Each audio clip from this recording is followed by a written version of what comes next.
Alors voilà, on va régler le problème en ayant donc toujours rien qui est sélectionné. Vous avez cliqué à côté de tout, vous allez à nouveau modifier titre de premier niveau. Et donc dans ce cas-là, dans le cas d'un document qui n'est pas vraiment en flux continu, avec du texte qui est chacun dans son bloc, sans être nécessairement chaîné, il va falloir faire une petite astuce pour que l'ordre d'apparition dans le document des titres soit pris en compte. Vous allez donc modifier votre titre de premier niveau et vous allez ici indiquer puce et numérotation. Il faut créer une liste. Voilà, liste, nouvelle liste. Vous lui donnez le nom que vous voulez, mais je vais l'appeler numéro, idiot, des grands titres, voilà, peu importe. Continuer la numérotation au fil des articles. Un article dans InDesign, c'est un texte qui est dans un bloc. Hein, donc on a plein d'articles dans ce document.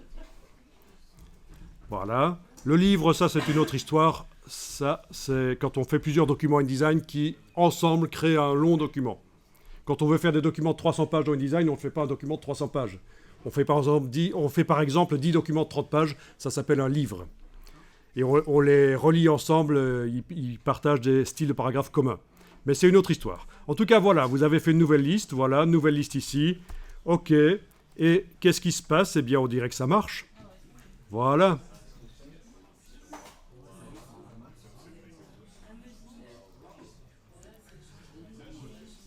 Donc sur la page... Où est le premier titre en fait?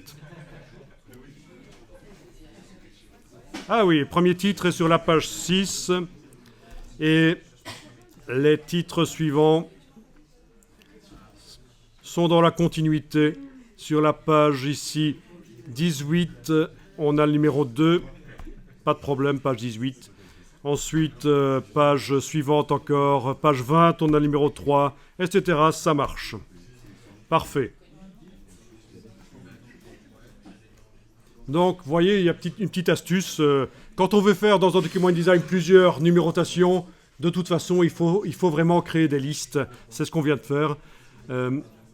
OK. Alors, je termine juste ici par la page 6. Je vais cliquer dans le titre et je vois que, tiens, il y a eu des modifications manuelles. Il est bizarre, ce titre. Il y a une partie qui est plus grande que le reste. Donc je travaille dans ce paragraphe sur la page 6. Il y a un petit signe plus pour dire tiens, par rapport à la description du style, il y a eu des modifications manuelles par quelqu'un.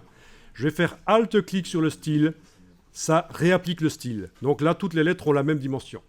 Ensuite, on a une balise qui a été insérée ici qu'on appelle un saut de ligne forcé, que je vais supprimer, je le sélectionne, voilà. Et voilà, c'est un peu plus correct.